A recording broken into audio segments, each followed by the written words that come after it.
Everything going with you though, bro? It's going good though, man. Yeah. I just want to get the. I'm thinking about trying to get this podcast restarted again. Like Yeah, if we should, we ever get out of this, but are you recording? yeah, I'm recording now. Are you recording? All right, never mind. Yeah, we just trying to think of how to go about doing it. Yeah. Yeah. So all right, what's up? You ready? Let's get into it. Yeah, everybody welcome. This is another edition of Gen Sports Corner back with my brother from Playmakers Radio. Yep. Just wanted to shut the door real quick. What's up?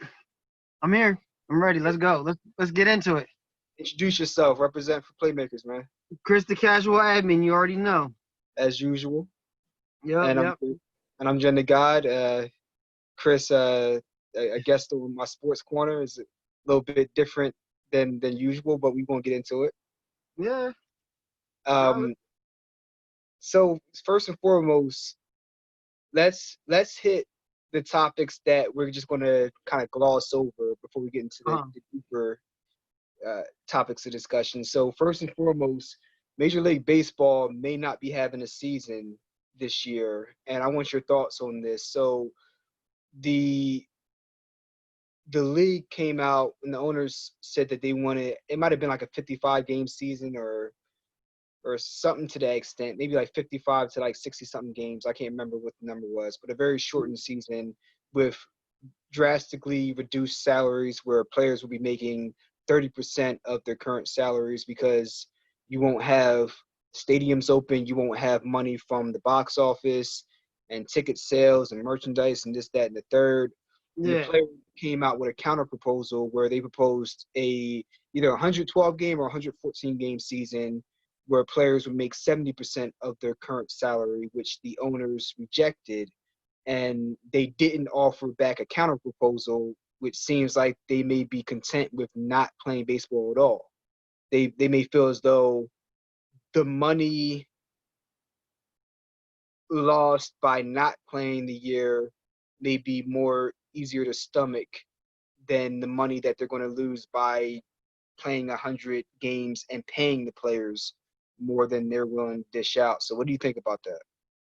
I mean, this is my honest thought about any sport coming back, or you know what I mean, anything like that. You gotta think about this. Like a lot of their revenue is made from like merchandise, the food, the you know what I mean. Like they Yeah. they do make a lot. That's where they make a lot of their money. The ticket prices. You know what I mean. What for us to go to a Sixers game, you're spent like let's break down. When we go to a Sixers game, we're getting the tickets, which are what like 70 to 150. And if you really want to get front row, you could be spending $500-600. Yeah. Then you put in the food. So just from two people alone, you might be making like 300-400 now. You know, like that's a lot of money, and the revenue TV deals are a lot. You know what I mean? So when you think about how much money they're losing by not having actual people in the stands and people buying food and all them little purchases that we don't even think about, that's a lot of that comes down to a lot of money at the end. Yeah, they can't make that up. So they're going to have to come to some type of resolution. I don't know what that's going to be, but I mean, putting it in terms that I understand even better is somebody explained it to me like this, like if you got a restaurant, like right now, restaurants ain't open, so you can't have nobody inside, and you're only doing takeout orders, right? yeah, But if you only got so many takeout orders because now you're competing with all these other things, if you're like if you're not getting as much money in, it makes imagine having a full staff and not making as much money, you're losing money. You know, they were like, think about it though. If you're losing money, it might just be simpler to close the doors for right now. which segues into my next point with the NHL and the NBA resuming their seasons in different capacities. Now, they're in a unique spot because they play most of their games. The Yeah. NHL has played, I think, about 62 games, and the NBA has played about, 69 games or something like that? That they're gonna play eight games when they come back. Yeah, so they're not going to lose much revenue by continuing the until the the end of the season and then going through the playoffs. Yeah. As opposed to Major League Baseball, you have 162 games worth of revenue that you're going to lose, and you Yeah. still have to pay the players. Yeah, and not just that, you got to think about this, how what baseball players' salaries are. Exactly. You know, They're extravagant. yeah, like I think what some of them are like upwards of 300 million. So Yeah, imagine, like, okay, look, 70% is still like if you're getting 30 million a year and 70% of that's still going to be 27 million. right. Kind of hard to stomach that for one player. And that's not just one player; it's a lot of players like that. Yeah. So, if you're talking about, like you said, it's one thing if you're talking about you're almost at the end of the season. There's not that much you got to you got to pay the players. Let's finish it out. Yeah, But I also feel like this is how I feel about the whole situation. You know what you're getting into when you go to a basketball game or a baseball game or a football game or a hockey game. Somebody posted a picture of somebody at a Georgia Tech game back in 1918 when the Spanish flu was around. I don't know if you saw it. Did you see it? I may have, but Where keep like, going. where like people were in the stands and they had masks on. Like I honestly feel like if you feel that you're willing to take that risk, that's on you in a way. You know, But it is on you, but it's not about you. That's the best way I can put it. no, I get that, but let's say me and you decide to go to a football game. We're going to an Eagles game. Yeah. Now I got the coronavirus and you don't. Mhm. You know, out of all, not even if I don't, going to a game that there's gonna be 20,000 people, and any one of them 20,000 people can have it. So going in, you're taking the risk. Right. And it's different than going skydiving and knowing that there's a certain risk that your parachute may not open, but that's only going to affect you. Like Yeah, you're the only person that's going to end up splatting on the ground if your parachute doesn't open up properly. Whereas with a virus, that you have to be concerned with everybody that may get sick, including you. So I think that's I where the I difference get is. that. I totally get that, but that's my thing. Like, if we go to a game, Yeah, going in, any one of those 20,000 people can have it. yeah, You're making that choice, and if you choose to do it, that's your fault. yeah. I know, but it's I the mean, difference. The difference between an individual choice, at least in my mind, comes down to who it affects. Like I said, maybe skydiving was an extreme example, but let's say with football, like when you sign up to play football from an early age to the time you get through your college career, when you go to the NFL, they don't give you a waiver. You know what you're signing up for, especially now. Like there's a high risk of brain injury. There's a high risk of injuries to other parts of your body. You may not be able to play with your children by the time you're 40. yeah, Like you accept those things to play the sport you love, but that may affect your family, but that doesn't affect potentially millions of people across the country. You know what I mean? you're right. You're right.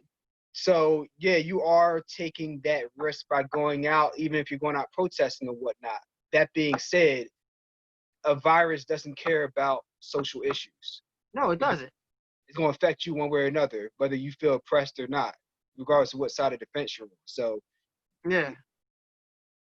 in the same vein, it'd probably be better to do what they're doing. See, baseball is an easier sport to pull that off with because now we've mentioned this before. The fans and the players are separated by a lot of distance. And Even with that's why I thought baseball would be one of the last sports to do it because they are so far separated. yeah, but then again, you still have to worry about the fans in the stands. They're separated from the players, but the fans in the stands can still get each other sick, and you're effectively creating 30 bioreactors across the country at each stadium, right? So that's where the issue comes in And Sweden, they're having a little bit of an issue. They're getting bit in the butt a little bit because they were very lax with their rules and regulations on social distancing and whatnot. And they were hoping for herd immunity where everybody gets it, develops antibody towards the virus, and you're able to suppress the virus by means of everybody being immune to it. But that didn't work. And they're Okay. an So uptick what? in Listen, cases. I didn't hear about this. So what happened with that? So I think one issue is we don't know enough about this virus yet. And what we're finding out is that people are catching it multiple times. So it's not like you get it one time, like the chicken pox, and you're immune to it to a large extent, right? See, that was my biggest question going into all this was like, is it like chicken pox where you get it one time and once you get it, see, not knowing that you can get it multiple times, Yeah. I would really take a second thought on everything too, because that means so much more. Yeah. You catch it one time, you don't have any symptoms, or you catch it one time, you have mild symptoms and they go away, and you're like, whew, good. And then you're like, I'm good now. And then you catch it again, and then the next time you mess around, you have scarring on your lungs because, yeah, you. I think that we're learning more and more about this as the days go by. The thing with like SARS coronavirus 1, which happened, 2009, 2010, Yeah. you saw the people that contracted it showed symptoms quickly, so you knew who had it, who didn't. You didn't necessarily need the testing. You just see somebody really having respiratory issues and you quarantine them. Whereas with Mm. this, you don't know if a person's a carrier versus not having it. At least with Ebola, you can see somebody like See, I think that's what people don't get, because even I was asking that question, like, okay, why are we worried about this when we weren't worried that much about SARS or anything else? Any other plagues we've had, we haven't been this worried about. But now where you put it, like, you could see the symptoms. Like, see, I didn't know that. I thought maybe it took time for those symptoms to show up as well. yeah, yeah. It, that to my understanding, that's the way it was. That's why they were able to get a whole handle on it so quick Yeah. on the first SARS serotype. But this one is just not so. And there's so many different symptoms, so you don't know if somebody has the flu or if they just have allergies.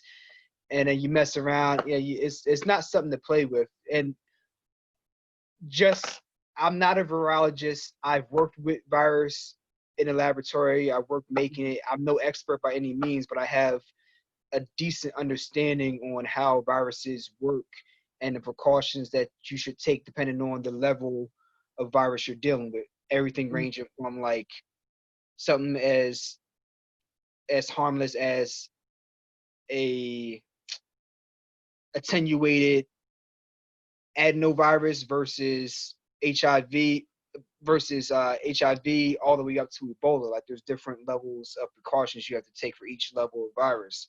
But Okay. one thing that's universal is you treat everything that you work with as if it's a potential health risk, even if it's one of the least potentially dangerous viruses that you're working with. You want to take that risk, that precaution that you don't want to be touching things unnecessarily that you don't need to. You want to make sure everything's sterile and clean, and you don't want to take any unnecessary risk. And with this virus, my and I mentioned this before, my whole concern with it was that we don't know enough about it, and you don't want to be in a situation where the virus mutates to a point where now you made a vaccine, but now it mutated to something else. Like we want to keep people as far away from each other as possible until you're able to have the proper testing.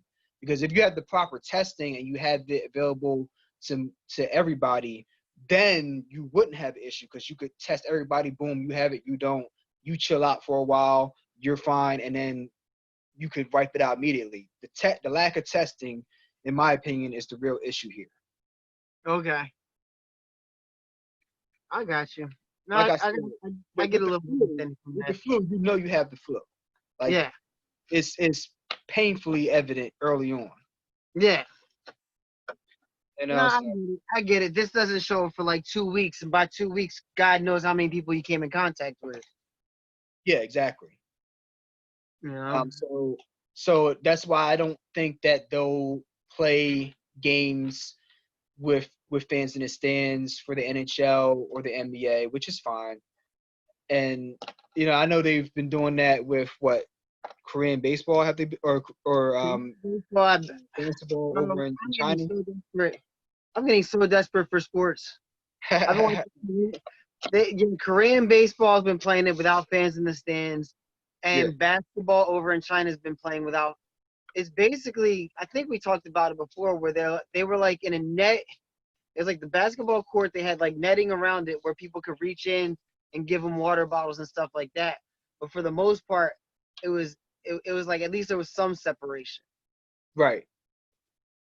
Which So I mean, I still wouldn't be having fans in the stands. That's not wise, but yeah, I let me know what you think about the playoff formats that the NBA and the NHL are having, because the NHL is going to have a 24 team playoff format.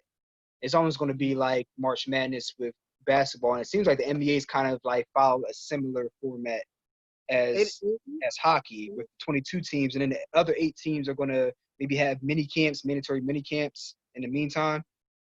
I From what didn't I've hear heard. about that.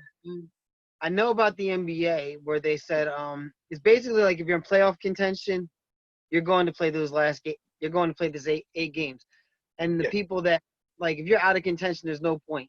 Like, what's the point? You're wait. You know what I mean?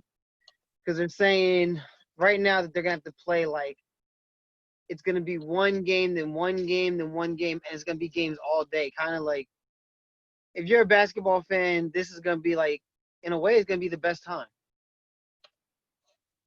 You know, I now, a mean, question for you huh?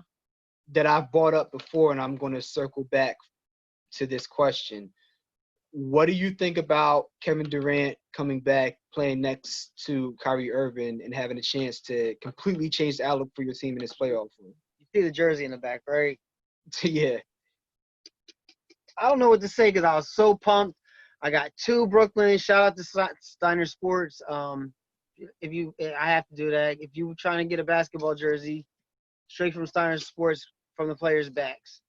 But okay. that aside, yeah, like what I got Markel Brown and I got Quincy Acey from the Nets. Just for this, just for the Nets playoffs. Got them all like, okay, look, if I go live, they right in the background. Steiner Sports took care of me, but to the real issue, I don't like it. Oh, yeah. I don't like it. Like my understanding is this: Kevin Durant's healthy, Kyrie is healthy. Regardless of what Okay. they say, they're both healthy. They and if there's any time to get an NBA title for any team is now. Yep. Um, you're talking about everybody. All 22 of these teams are out of shape. They're not in basketball shape. So everybody's getting a flat playing ground to come in, work out for 2 months, get in as much shape as you can, get 8 games to fine tune everything before you do the playoffs. On top of that, you don't have home court advantage. Nobody has home court advantage. What's a Yeah, better time? What's a better time to play? that's what I'm saying. Team like the Nets or the Warriors, who probably weren't going to have a shot at the title, completely different ball game now. You have Klay Thompson back healthy, Steph back healthy. Now you Yeah, have I don't think the Warriors are coming. I don't think the Warriors aren't in. I don't think. oh, they're not. I don't think so. No, they had like such Okay. a bad record. But that's my thing. Even like Yeah. let's say they want to playoff contention. All of a sudden they're like, okay, well Steph was just coming back. Clay's better. Let's go in it. You can still come out. You can. This is probably the one year you could probably go in as an eighth seed and still come out the winner. Yeah, I think it's going to make for a really interesting playoff run for a lot of these teams. And as a basketball fan, I'll be watching NBA TV every day. I know you will, man. I mean, you I gotta mean, think look, about it. Like they can only play one game at a time. So if you've got 22 teams, let's say the most you're gonna play is 11 games. That's you're talking 22 hours out of the day is gonna be basketball. do you think that's the way they're going to schedule it? Yeah, it's gonna be one after another. That's what they said. Yep. What a better Oh, time wow. to be a basketball fan. Yeah, but I mean, like there'll be Yeah. so like maybe something starting at like Like if you're the Nets, you're playing 12-2. Boston might come in 2-4. It's gonna be a constant. Yeah, I think there might be two courts, but as far okay, as I know, they're playing back to backs. okay. Well, yeah, yeah, that would be dope, man. Yeah, like come on, turn on the TV, go home from work. There's a game on, you know it. Wake up in the morning, there's a game on TV. Yeah. I think that could be interesting though for Sports Center. Oh, yeah, they're gonna have something to talk about all day. Yeah. Oh, by the way, yeah, I can see them chiming in like 2:30 on another program. By the way, breaking Yeah. news. Like you know how that goes. Oh man, Yeah. but So with basketball coming back and then hockey coming back. I know you don't really care about hockey, but I this is a Philly 4for4 sports channel first and foremost, and then I talk about the rest of the team. So for me, I'm looking at the Flyers and their chances and I think the Flyers have a better chance at going deep in the playoff run than the Sixers do because I feel like they have a young team. They build a lot of momentum, and now the playing field is even, just like with the NBA, with teams coming back off a layoff. Whatever teams were hot, including the Flyers, are no longer necessarily hot or on a win streak. So, but for all I that, think that I feel like the Flyers have more firepower across the board than the Sixers do in terms of depth. So so as a Sixers fan, as a Flyers fan, I feel as though the Flyers have a chance to go deep, and as a Sixers fan, I feel as though we have a decent roster. But I look at the Nets in particular, that a team that wouldn't have been competing this year, now all of a sudden you're getting the guys back healthy that you were expecting to come back next year, and now you all of a but that's the sudden, thing boom. we don't. That's the thing we don't have Durant and Kyrie coming back. So nope. I got a new push. Since if we don't make the playoffs, we got 2 first-round picks. Let them go. But do you think you guys are going to make the playoffs? We could eat like we're the 7th seed right now. Yeah, that's what I'm saying. Like, don't you think that Kevin Durant and Kyrie Irving would be playing once July 22nd comes around? You don't think they'll be suited up and playing? They already said they're not, Oh, okay, okay. Didn't know that. and I was kind of mad because I'm like I looked at it like if there's any time to go to the playoffs and win, now's the time. Because think about it, if let's say the playoffs were in May, and Durant is like, okay, I'm gonna play in the playoffs. Now you got to go. Let's say we go against the Sixers. Now the Sixers might be on a winning streak. They're in shape. They're in tune with everybody, Hmm. and Durant's gonna be so far out of tune. What's the point? But like you said, everybody is a level playing ground. I Yeah, think yeah, this year comes down to coaching. This yeah. year I you're gonna don't get it. I'm with you. Like, you don't know what the future is going to hold, so why not strike while the iron is hot? Why would you wait? You don't know if people hell, you could have guys get injured next year. You're like, oh, this is the year we're going to do it. We just going to play it safe and wait, and then they mess around and get injured next year, and then all that planning you put together is for nothing. Instead of like striking while the iron's hot now. yeah, Why? Or if they're healthy and they're able like to go, why would you not play them? exactly. Like this is gonna be the one year where every playoffs, hockey, basketball, it's gonna come down to coaching. And when it comes down to coaching, let's be honest, the Sixers are in trouble. I agree. I agree with that sentiment. Like they're already talking about Shake Milton might start and Al Horford might come off the bench. But overall, it comes down. It's gonna come. You don't have no fans. You don't. Yeah, you don't have no fans. You're all out of shape. You're not in game shape. It's going to come down to coaching and the X's and the O's. Yeah. And you all are in trouble. Sorry, Hey, Shake. yeah, we've talked about this on the podcast a lot, and me, you, and Matt echoed that sentiment about Brett Brown. I can't. You know, this has always been a make or break year for him, and there's nothing else for me to say besides just waiting for the playoffs to come. It's going to determine whether he's going to be here or not next year. So. And it's going to be sad because I feel like a lot of coaches are going to get exposed too, and Brett Brown's one of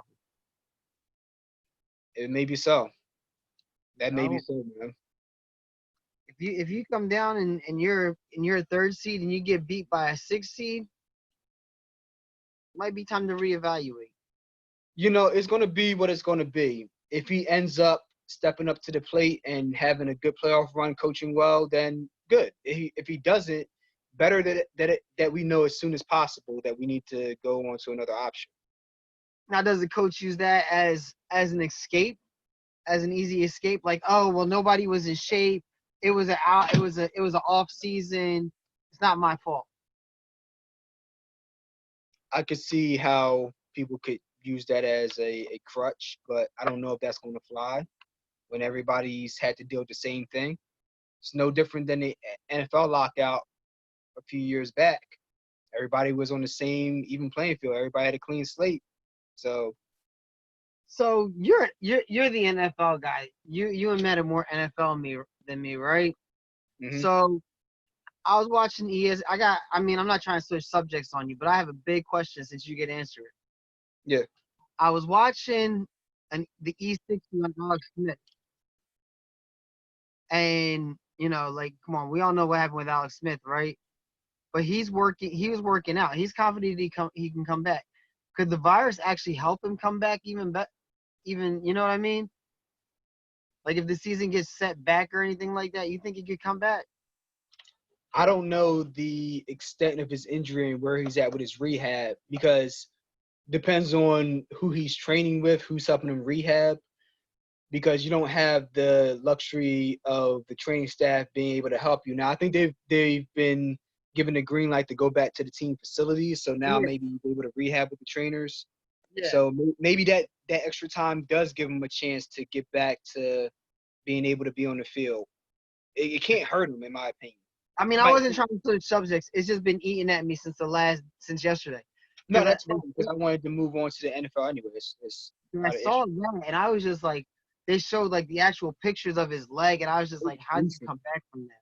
Yeah, that was nasty, man. I was like, yo, and then they showed him working out at the end, and I'm like, okay. And then I was like, because that was done before the whole virus hit, and I'm like, does that mean he can actually have a shot if like it's pushed back a month or two or something? Because do you see the NFL getting pushed back at all? I think they might get pushed back by a month, maybe, but they'll be on schedule for most intensive purposes. How do you think that plays out? You think you think they play in the stadiums? Yeah, I think so. I just think they have empty stadiums, and they've alluded to that as well, that they'll play in empty stadiums. Oof. Cause I heard football, like I was listening to 97.5, and they said that's the big thing in football: the stadium, the crowds. Oh yeah, 100%. Deshaun Jackson threw out a suggestion that maybe they should mic all the players up on the field. Maybe that might add a different element of the experience for the fans watching on TV. True. So you could, But here's the thing, though, and we both know this just from going to games. Players curse a lot. Players curse a lot. And what are you doing? It's the heat of the moment. Yeah. You know what I mean? Like the heat of the moment, fuck you, Stan. And then what are you gonna do? You can't blame the players for what they do on the field. Yeah, dude, I haven't thought about those things that deeply. I'm just. I because come on, they're gonna be, oh well, Deshaun Jackson gets a $5,000 fine for cursing on the field, but in the past, you wouldn't you if even on TV sometimes you hear it, but it's not like you hear it here. Yeah, If you mic up the players, like, are they gonna have that conscience? Like we can't curse. that's a very good question. It would come down to whether they show that in replays or in real time, and Yeah. if Oh no, they I have mean I know there's a way around it, but you'd have to explain that to the players, like, or maybe even put on like a 6 second delay so you could like bleep it out. exactly, because like they obviously have the mic'd up things. They put them up on YouTube all the time, and you hear them bleep out whenever they're cursing. Like they don't really they censor it, but they don't cut out any parts of the conversation and what they're Yeah. saying. Yeah, I'm just saying I always worry about miking up situations because I know like it gets intense and you'd be like, oh man, Oh man, man, fuck you. And yo, Joel Embiid. What game was it? It might have been the second to last game that the Sixers played before the Rudy Gobert yeah. situation happened, and it was asking JoJo about something. What was I don't remember what they was asking him. He was like, yeah, this, that, and the third, and fuck it. And he like Yeah. apologized.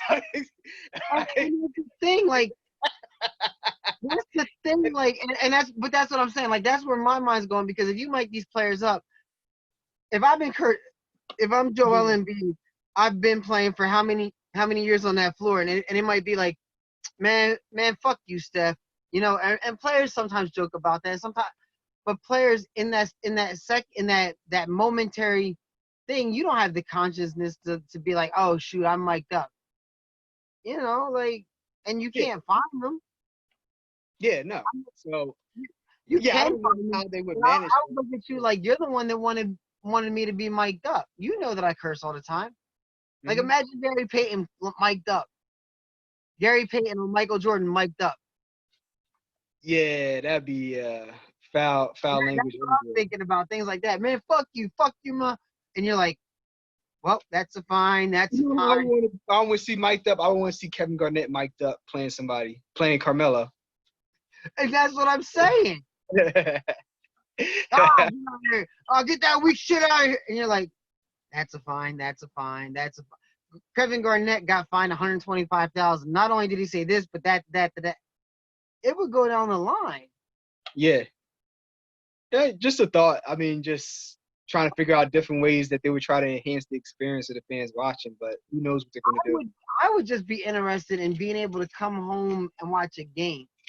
Or Yeah. like there'll be so many times where you're just home chilling and there's nothing on. Like there's a game on. I don't think it's gonna affect football that much though, because I mean, like you're right, like it's out for the most part, it's outside anyway. Now, could Yeah. that have an effect? Could that have an effect on bringing fans to the games? Oh, absolutely. Because as far as I'm concerned, you're not close to the players, but you still have these fans packed like sardines in the stands. But we just had what was that march in D.C.? That march we had in D.C. had a lot more people than a football stadium. I know, and that's the concern. It's like, yeah, you guys are marching for a just cause, but you're still in the middle of a pandemic. That it's only but so much you can do to keep people safe when you have that many people in one area. I think that's what, like I was telling a lot of people have been asking me that about sports, and I'm like, oh well, if we can have all these people at these marches and these protests, why can't we have them I'm like, give it 2 weeks.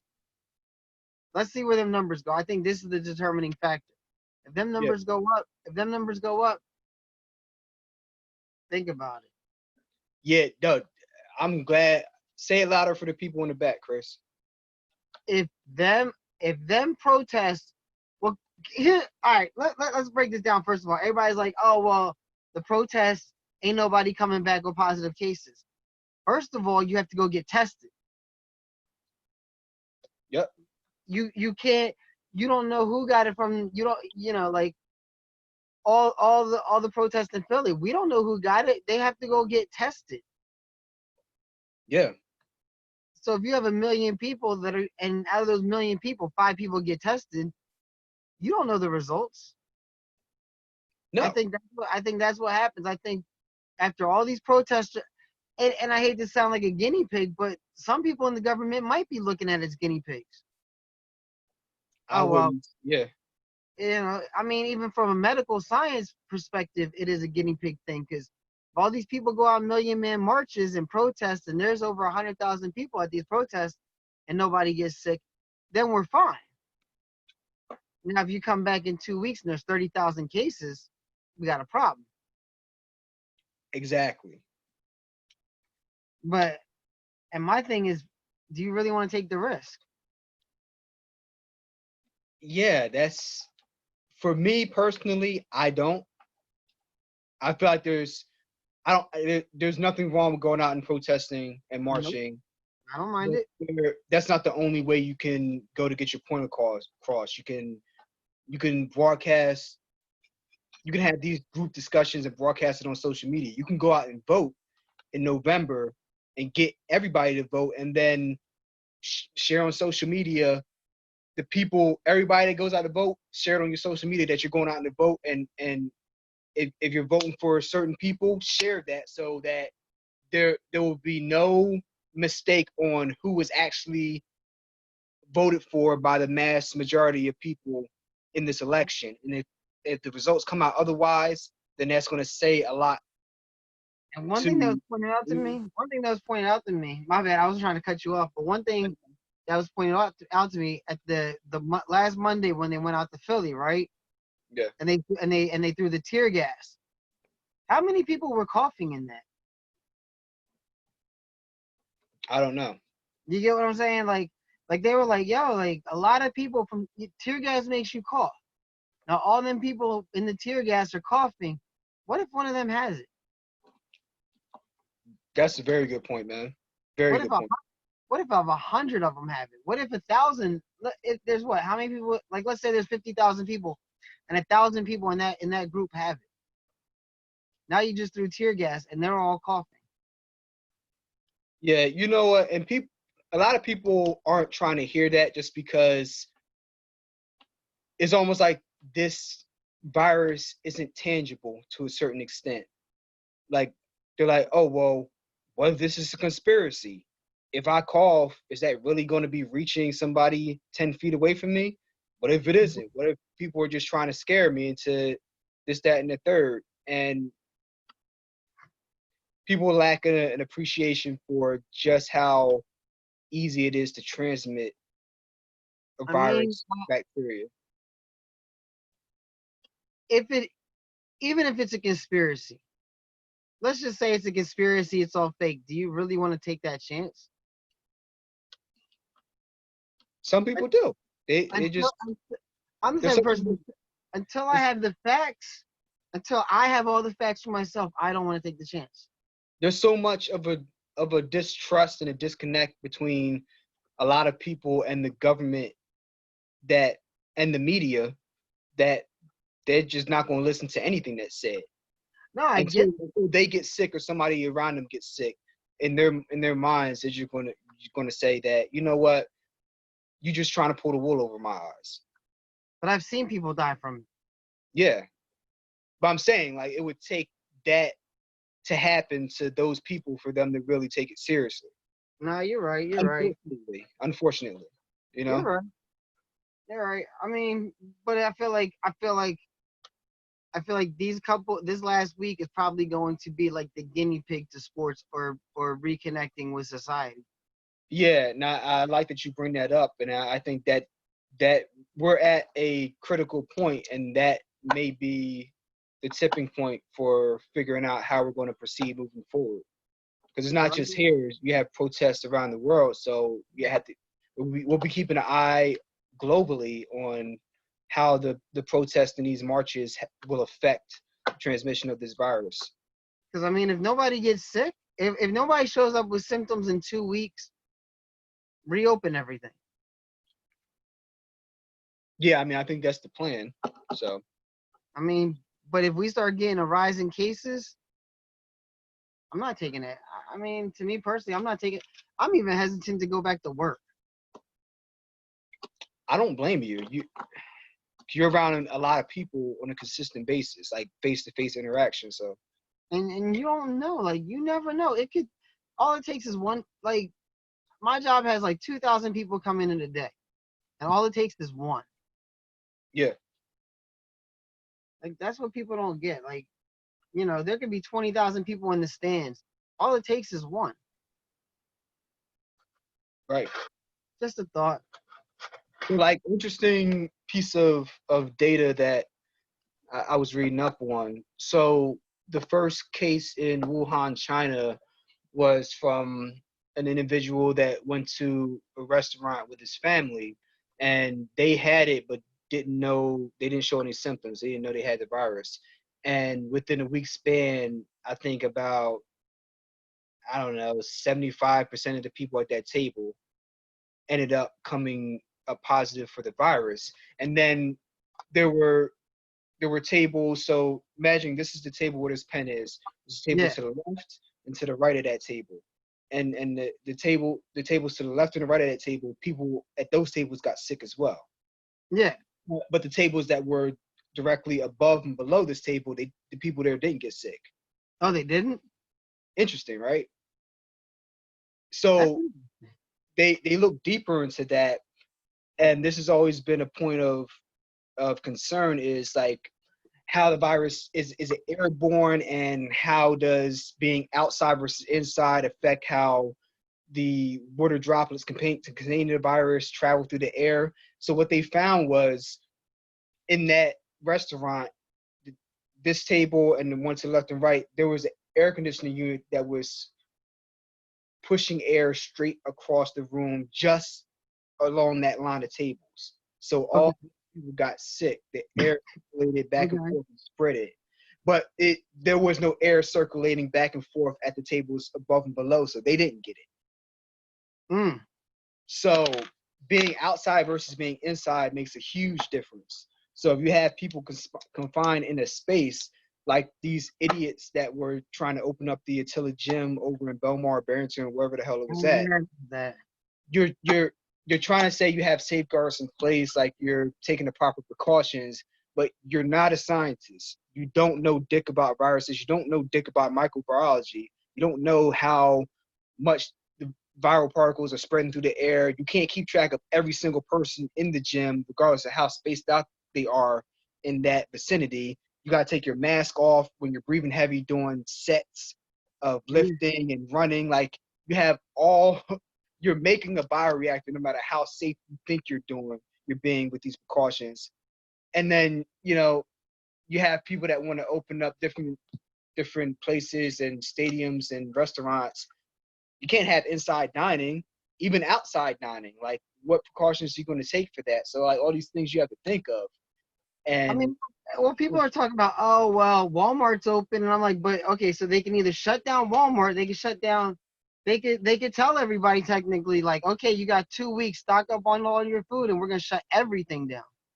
yeah, I think over in China, didn't they do that where they shut everything down, hospitals, everything? did that?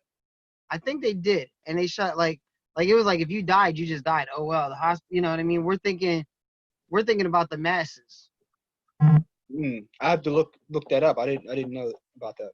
Yeah, I mean, I feel like we're trying to do what we can to stay open, but it's still not, like nobody's a scientist.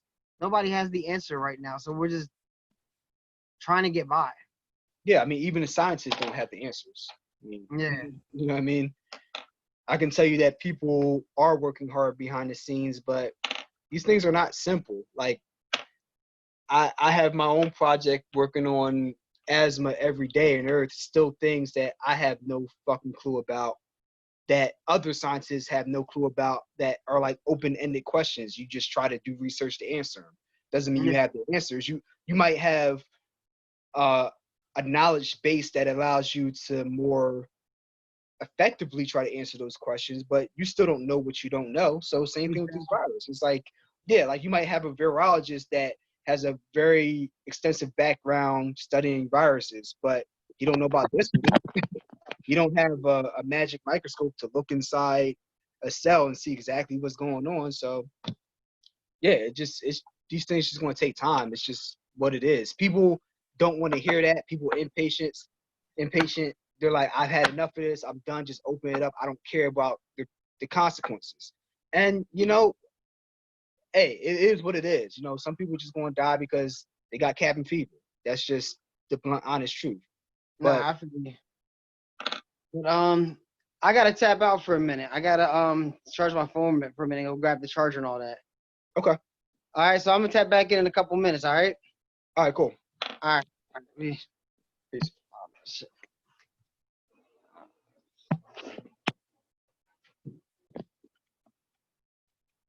Yeah, so my podcast mate Chris had some difficulties with his phone.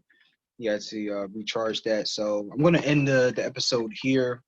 But we got to talk over a lot of different things with the NHL, the NBA. We didn't get to the NFL in depth today, but we'll get into that again in the next episode very soon. And we talked a little bit about the bug going around and just gave our thoughts and insights on that. So I hope you enjoyed this episode. Like I said, we'll be back with NFL talk in the next episode, either tomorrow on Monday or on Tuesday. We'll talk about some of the political aspects of what's going on with the NFL as well.